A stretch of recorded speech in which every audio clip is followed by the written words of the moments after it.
Hello, dear learner. Welcome to École au Burkina. My name is Mr. Ganame Inusa. I am back again for the continuity of the English lessons, which is mainly based on the English revisions as it is in Terminal D, the upper sixth form D. So today we are going to continue with this revision as last time we saw the simple present tense, the present continuous, and the simple future. Let's start with the simple past tense today. Okay. Grammar.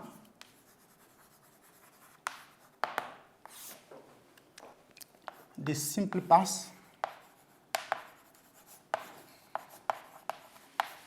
tense or the preterit. Okay, in this lesson we are going to see mainly four parts. The first part, it will be the preterit with regular verbs. The second, it will be the preterit with irregular verb. And the third one will be the structure, meaning the different rules of formations with the simple past tense. And the last one then will be the use, then meaning when do we use the simple past tense. Okay, big one, we are going to see the simple past with regular verb. Big one, the simple past with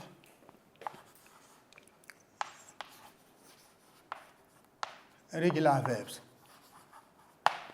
Okay, to get the simple past with irregular verbs, normally we must put ed then to the incomplete infinitive. Okay? To get the simple past with regular verbs, then we put ed to the incomplete infinitive. Okay, meaning the infinitive minus 2. Voilà. Okay, then we are going to make a board which explain clearly this sentence. Okay, we have, for example, infinitive. Okay, preterit. The preterit and the simple past, it is the same thing.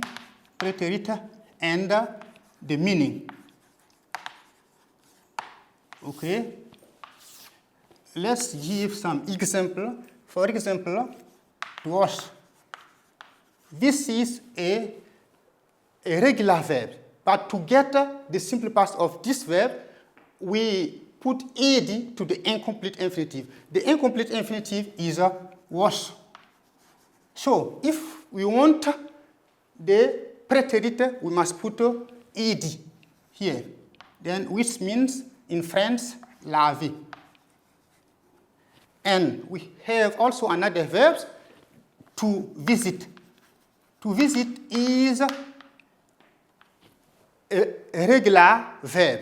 And if we want the preterit of this verb, we put, for example, then ed here to the incomplete infinitive. The incomplete infinitive is visit. So if we put visited, then in French it means visiter. And we have also another regular verb, which is to like. To like, here, the verb is ended by e. If we want the preterit, we just put d. Okay, here, the incomplete infinitive is like. And here, as there is e, we put d. and we have the ed here at the end. It is the preterit of this regular verb, to like, okay, which means aimer. And after that, we have to study. To study is also another regular verb. And here we have y at the end of this regular verb. Then how to get the preterit of these verbs? Normally, then we change the y into then I before we add ed. For example, the incomplete infinitive is study. Then study, here we change the y into I, and we put ed, then to get the simple past of this regular verb, which means étudier. These are examples of infinitive, verbs that we use to get the preterit of this regular verbs. Here, to get the simple past with regular verbs, we put ed, here, these are the ed. We put ed to the incomplete infinitive, meaning infinitive verb to. Normally, we must not see the to here. If we put to here, then it means that we use the complete infinitive. That's why we say that we use the incomplete infinitive. Incomplete infinitive is the infinitive without the to, and we put ed to this incomplete infinitive in order to get the simple past of the regular verb. This is the rule of formation. Now, what we can remark here is that like is a regular verb ended by e. It is the same as also the other regular verbs ended by e.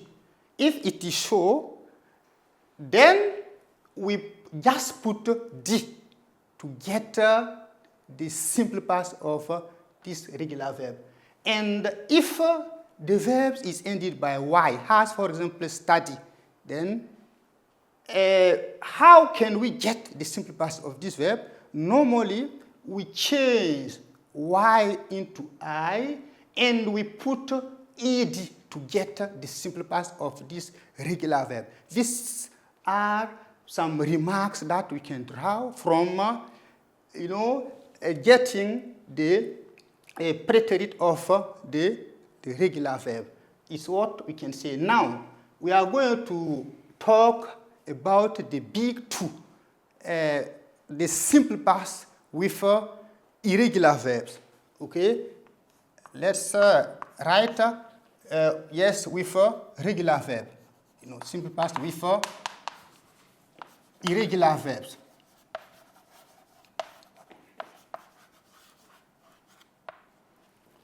Okay.